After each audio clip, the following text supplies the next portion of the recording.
पुणे शहरात आज मध्यरात्रीपासून पुढील 14 दिवसांसाठी जमावबंदीचे आदेश लागू करण्यात आलेत।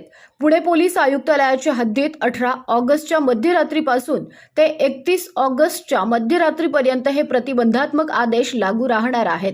महाराष्ट्र पोलीस कायदा 1951 मधील कलम 37 अंतर्गत हे आदेश जारी करण्यात आलेत। त्यानुसार शहरात 5 किंवा त्यापेक्षा जास्त व्यक्तींना एकत्र येण्यासाठी पोलिसांची पूर्व परवानगी आवश्यक असणार आहे। मोर्चे, रॅली, आंदोलने आणि मिरवणुकांवरही निर्बंध असणार आहेत।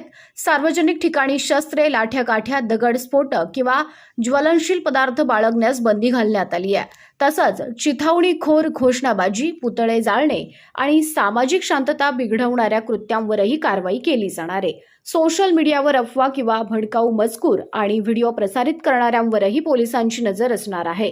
आगामी सण, विविध मोर्चे आणि आंदोलनांच्या पार्श्वभूमीवर कायदा आणि सुव्यवस्था अबाधित ठेवण्यासाठी हे निर्बंध लागू करण्यात आल्याचं पोलिसांकडून सांगण्यात आलंय।